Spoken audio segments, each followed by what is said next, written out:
अच्छा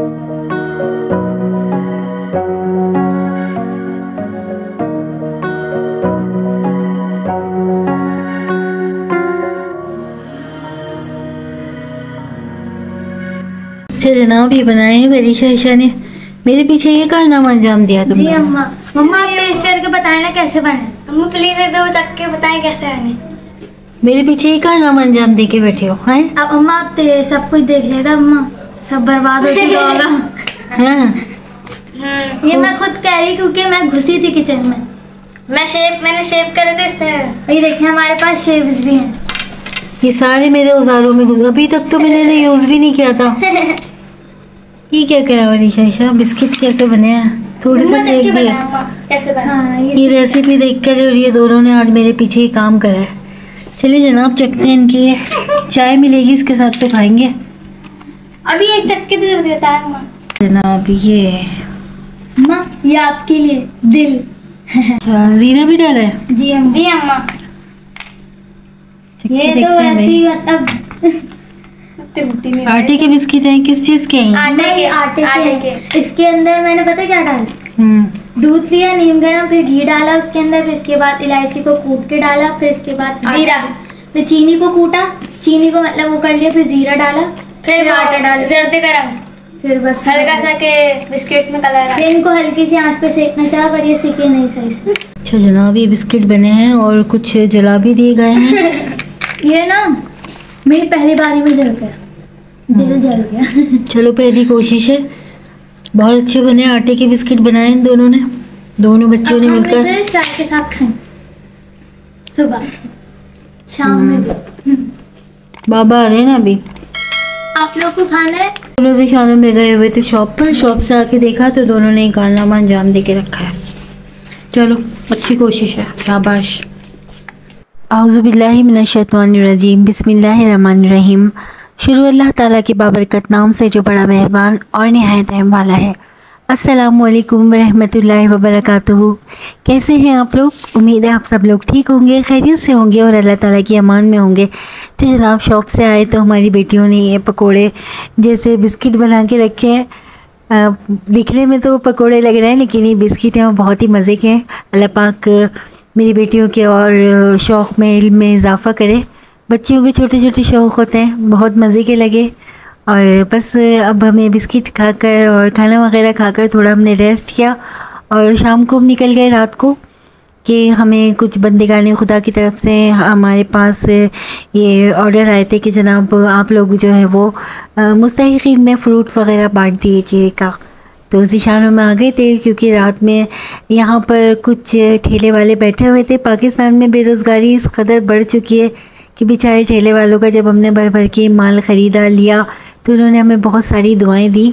सामने ही एक बच्चा बैठा हुआ था, उसने जब देखा कि हमने इनसे लिया है तो वो हमारे पास आया और आकर उसने कहा कि बाजी मुझे अपने घर का 2 महीने का किराया भी भरना है और अपने स्कूल की फ़ीस भी पे करनी है, आप मेरे ठेले से ही माल ले लीजिए। तो जनाब ये तो डबल नेकी हो गई थी। एक तो लोगों में बांटना था मुस्तहिक़ीन में, दूसरा उन लोगों से हमने लिया जो अपनी रोटी रोज़ी की तलाश में यहाँ बैठे हुए थे। क्योंकि आज कल तो ये हालात हो गए कि 2 वक्त का खाना ही मिलना मुश्किल हो गया। बिजली के बिल, बेरोज़गारी, महंगाई इतनी बढ़ गई है तो बंदा फ्रूट क्या खाएगा। ये तो बस यही था कि जिन लोगों को हम ये फ्रूट्स देने जाएंगे, एक तो वहाँ का अजर व सवाब मिलेगा, दूसरा जिन बेरोज़गार लोगों से हमने यहाँ पे लिए हैं और उसका भी अजर अज़ीम परवरदिगार की बारगाह में लिखा जाएगा। तो बस ये छोटी छोटी नेकियां करते रहना चाहिए, इससे इंसान डिप्रेशन से भी आज़ाद रहता है और हल्का फूल रहता है। परवरदिगार हमारी इस तरह से मदद करता है कि बंदगाने खुदा हमारी वीडियोज़ देखते हैं, हमसे रब्ता करते हैं और फिर हमसे यही काम करने के लिए कह देते हैं। तो सबसे पहली दुआएं तो उन लोगों के लिए हैं, उन लोगों की नेकी, उन लोगों की काम ये रब अपनी बारगाह में कबूल फरमाए। और जिन लोगों तक ये जा रहे हैं फ्रूट्स, ये तमाम चीज़ें, वो बहुत ज़्यादा समझ लें मुस्तहिक़ लोग हैं और सड़कों पर बैठ के हुए अपनी रिस्क की तलाश में, रात के अंधेरों में कोई गुब्बारे बेच रहा है, कोई अपने बच्चों को लेकर उसके ऊपर कोई गजरे बेच रहा है। तो ये तमाम फ्रूट्स उन लोगों तक जाएंगे। और बस अभी तो नेकी का आगाज़ है, अभी शुरुआत की है हमने और कोशिश है, उम्मीद है कि नेकी के काम के सिलसिले को आगे बढ़ाया जाए। क्योंकि बस यही होता है कि ज़िंदगी बहुत तेज़ी से गुजर रही है और हम लोग दुनिया में अपने आने का मकसद भूल चुके हैं। तो बस ये तमाम चीज़ें हमें अपने मकसद को याद दिलाती हैं और बड़ी खुशी होती है हमें ये तमाम काम कर कर कि बस हम जब इन कामों को करते हैं और अब थोड़ी देर में हम निकल जाएंगे तमाम फ्रूट्स लेकर, तमाम चीज़ें लेकर। तो आप देखिएगा कि वो लोग कितना खुश होते हैं इन तमाम चीज़ों को पाकर।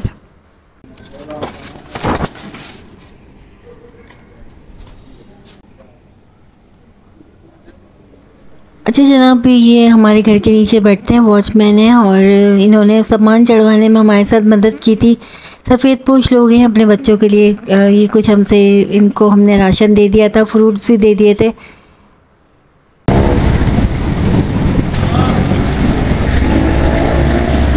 ठीक है, कितने का दे रहे हैं आप? ये 20 रुपये का एक। 20 रुपये का एक दे रहे हैं आप? 100 के और 100 के 6 दे रहे हैं। अगर हम ये भी ले लें आपसे,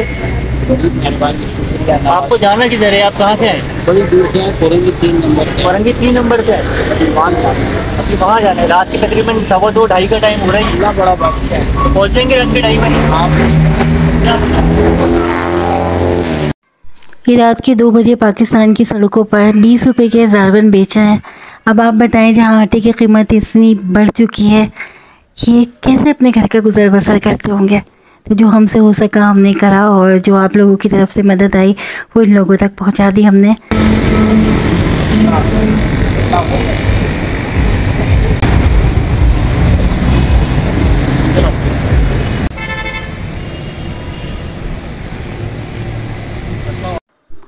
तो जनाब, ये फैमिली भी थी अपने 4 बच्चों के साथ। ये लोग यहाँ पे बैलून बेच रहे थे। रात के 2:45 बज रहे थे और बस इनके पास भी आए और आप लोगों की तरफ से दिया गया राशन, चप्पलें, फ्रूट्स इन लोगों में डिस्ट्रीब्यूट किया हमने।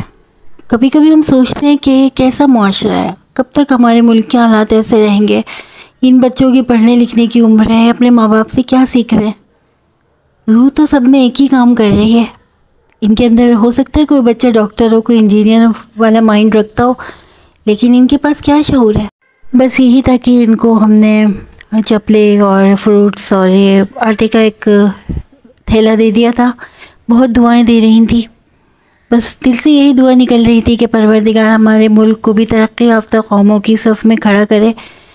क्योंकि जिस घर की माँ ही सड़क पे बैठ के बैलून बेच रही होगी तो उसके बच्चे क्या सीखेंगे, क्या कर सकते हैं मासूम बे, जिनको पता ही नहीं है कि वो कहाँ पैदा हुआ है, जिनको पता ही नहीं उनका मुस्तकबिल क्या होगा, जिनको बस ये पता है कि हमें रोटी मिल जाए। तो ज़िंदगी का मकसद ये तो नहीं था, इसलिए मुल्क हमारा बना था। ये हमने किस बात की आज़ादी मनाई है, मुझे तो ये बात ही समझ में नहीं आती। क्या आज भी यहाँ पे ऐसे हालात हैं कि ये बेचारा क्या कमाता होगा 150 रुपये के गुब्बारे में, इसका मुस्तकबिल, इसकी फैमिली का क्या मुस्तकबिल है। अच्छा जनाब, यहाँ पर आए तो इन लोगों को देखकर बड़ी तकलीफ़ हुई कि ये लोग भी तो हमारे मुल्क का हिस्सा हैं, ये भी तो इंसान हैं, इनको भी जीने का हक़ है कि आज़ादी से इस मुल्क में सांस ले सकें। हमारा इस मुल्क में जिसकी आज़ादी का जश्न हम बड़े जोश व खरोश से मनाते हैं, तो ये जश्न इसलिए मनाते हैं कि हम अपने मुल्क में आज़ाद हैं, हर तरह से महफूज हैं और हमारा मुल्क तमाम सहूलियात से आरास्ता है। जनाब, हमारे मुल्क में हर तरह का तबका रहता है और हम सब, चाहे वो ऊंचे दर्जे का हो, दरमियानी या मुतवस्सित तबके से ताल्लुक़ रखता हो, सबको मिलजुल कर एक दूसरे का ख्याल रखना है और अल्लाह ताला के अहकाम के मुताबिक शरीयत के हिसाब से इस मुल्क में जो हम ज़िंदगी गुजारें उसमें कोई झूठ नहीं होना चाहिए, कोई धोखा नहीं, कोई फरेब नहीं, कोई सूद नहीं, कोई हसद जलन बुग़्ज़ नहीं। इन तमाम बुराइयों से पाक एक माशरे में जब हम आज़ादी मनाएं तो हमें समझ भी आता है कि जनाब हम आज़ादी मना रहे हैं, मगर हम तो यहाँ पे बिल्कुल इसके उलट ही चल रहे हैं। क्या हुआ? नहीं ले लो गजरे, ले लो तोहफा, ले लो कबूल कर लो, हैं? तोहफा कबूल कर लो। मैं गजरे पहनती नहीं हूँ, पहन लूँ? मोहब्बत से दे रही है, लाओ दे दो, जज़ाकल्लाह। चले जी, इन्होंने मुझे गजरे दिए। नसीब देखेगी खुदा। सबसे अनमोल, हमारा सबसे महंगा गिफ्ट है हमारे लिए। सलमान में चलो भाई, इन्होंने मुझे गजरे दिए, ये पहनूंगे।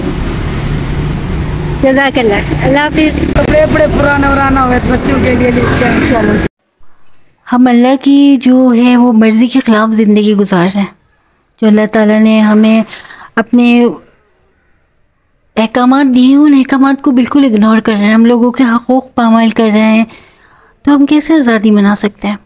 बताएं मुझे ज़रा। यहाँ पर हमारे मुल्क के लोग जो इतनी तकलीफ़ों से गुज़र रहे हैं और हमारी बेइज्जती इतनी है कि हमने इन तबकों को, इन लोगों को, इन इलाक़ों को, इन हस्तियों को नज़रअंदाज कर दिया है और हम लोग अपनी खुशियों में इतने मगन हो गए हैं कि हमें कमज़ोर लोग जो किसी के सामने सही तरह से अपनी तकलीफ़ का इजहार भी नहीं कर सकते, जो अपनी तकलीफ़ को बयान ही नहीं कर पाते, हमें नज़र ही नहीं आते। क्या ये आज़ादी है? क्या ये खुशी है? हमें असल आज़ादी, असल खुशी जब मनाने का हक़ है कि जब हम सबके दुख भी साझे हों, हम सबकी खुशियाँ भी साझी हों, तब कहीं जाके हम अपने आज़ादी का असल मकसद समझ में आएगा और आज़ादी मनाने की खुशी भी होगी कि हमारे मुल्क के तमाम शहरियों को वो तमाम सहूलियात मुहैया हों जो कि सादी और आसान ज़िंदगी बनाने के लिए काफ़ी हों। तो ये है असल आज़ादी। और ये वाले रात के 2:30 तकरीबन 3 बजे का टाइम हो रहा है। आप अभी इस टाइम कहाँ से आए आप?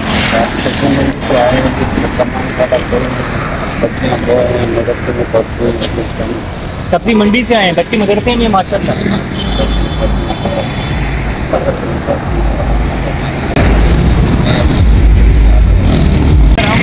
अल्लाह की तरफ से आपको कुछ दे रहे हैं, कोई आप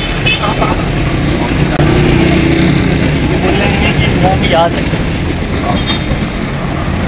भेजे मैं इसको अल्लाह की तरफ से भेजा हुआ है। ये आटा है,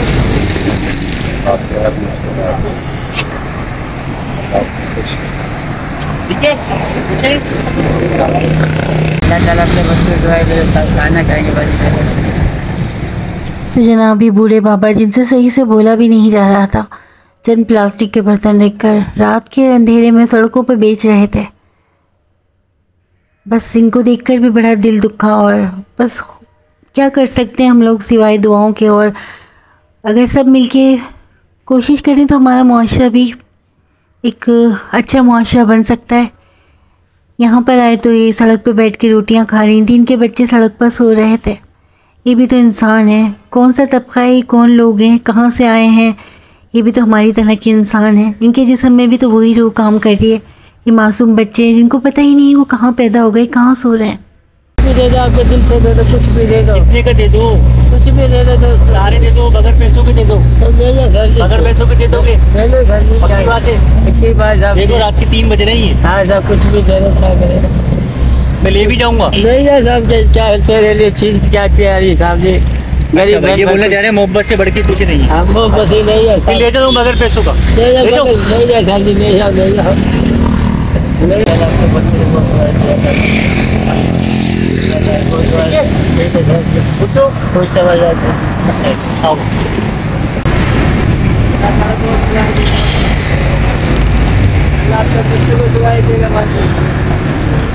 तो जनाब हम घर पर आ गए थे और अपनी ज़िंदगी का कुछ हिस्सा हमने कुछ टाइम मखलूक़ खुदा की खिदमत में लगा दिया था। थोड़ा सा टाइम वहाँ सर्व कर कर आ गए थे और बस घर आए तो मैंने यही होता है कि मेरे पास कहीं से कंगन आते हैं, गजरे आते हैं, कुछ भी होते हैं मैं ज़ैनब के कपड़ों में रख देती हूँ।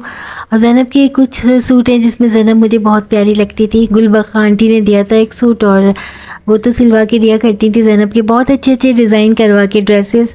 और ये साइमन ने दिया था 50K पर ब्लैक कलर का सूट, इसमें ज़ैनब बहुत प्यारी लगती थी मुझे। तो ये कपड़े मैं अपने पास ही रखती हूँ, मेरे अपने पास ही होते हैं ये कपड़े और इसमें मैं कंगन रख देती हूँ। उसमें से प्यारी सी खुशबू आती रहती है ज़ैनब के कपड़ों से। बस ये मेरा एक पागलपन कह लें, मोहब्बत कह लें माँ की, बस ये मैं ज़रूर करती हूँ। और बस घर में आने के बाद एक यही था कि अगले दिन का शेड्यूल बनाना था कि अगले दिन क्या काम करना है, कहाँ जाना है, क्या करना है। क्योंकि मैं आपसे बार बार ये कहती हूँ कि ज़िंदगी बर्फ़ की तरह पिघल रही है, इंसान सरासर खसारे में है। और अपनी ज़िंदगी के हर लम्हे को ऐसा कामयाब बनाएं, इतना अच्छा बनाएं कि जब रोज़े आखिरत परवरदिगार के हुजूर हम जाएं तो हमें किसी किस्म की शर्मिंदगी ना हो कि हमने फजूलियात में अपना टाइम वेस्ट किया था। अगर मैं चाहती तो शॉप से आने के बाद एक अच्छी सी मूवी लगा के ज़ीशान के साथ बैठ के मोबाइल पे देख लेती। लेकिन मैं ये नहीं कह रही कि मैं बहुत ज़्यादा पाकीज़ा हूँ, नेक हूँ या बहुत अच्छे अच्छे काम कर रही हूँ, लेकिन बस अपनी फितरत बता रहे हैं कि नहीं दिल चाहता ये सब करने का। और बस निकल जाते हैं कि जो हमें काम मिला है उसके ऊपर अच्छे से अच्छे तरीक़े से काम करें, लोगों की दुख दर्द दूर करें और लोगों के लिए आसानियाँ मुहैया करें। एक हम ही नहीं है, दुनिया भरी पड़ी अच्छे नेक लोगों से जो हमारे साथ ज्वाइन है, हमारे साथ इस नेकी के काम में बढ़ चढ़कर हिस्सा ले रहे हैं। हमारा तो एक छोटा सा चैनल है, उसके ज़रिए आवाज़ पहुंचा देते हैं लोगों तक और बस ये कि मदद आ जाती है, कुछ आंसू पूछ जाते हैं लोगों के। आगे आने वाले वक्त में आप देखिएगा कि और मज़ीद आप लोगों के लिए सरप्राइज़ है। हमने और भी बहुत सारी वीडियोस बना रखी हैं समाजी कामों के हिसाब से। जब आप देखेंगे तो ज़रूर हमें अच्छे कमेंट्स करेंगे, हमारे अच्छे कामों को सराहेंगे और उन लोगों के लिए दुआ करेंगे जो लोग इस काम में बढ़ चढ़ कर हिस्सा ले रहे हैं, बल्कि उनके ज़रिए ही अल्लाह पाक ये काम करवाता है। हम तो छोटा सा एक वसीला है कि हम उनके दिए हुए इस मालो असबाब को अच्छे नेक कामों में ख़र्च करते हैं, उन लोगों के दुख दर्द जो होते हैं उनको दूर कर देते हैं अल्लाह के हुक्म से, उन लोगों के तवस्सुस से। तो जनाब इसी के साथ आपसे इजाज़त चाहते हैं। अपना बहुत सारा ख्याल रखिएगा और नेक्स्ट व्लॉग ज़रूर देखिएगा, उसमें बहुत ज़बरदस्त आप लोगों के लिए सरप्राइज़ है। उम्मीद है आप लोग हमें अप्रिशिएट करेंगे। अल्लाह हाफिज़।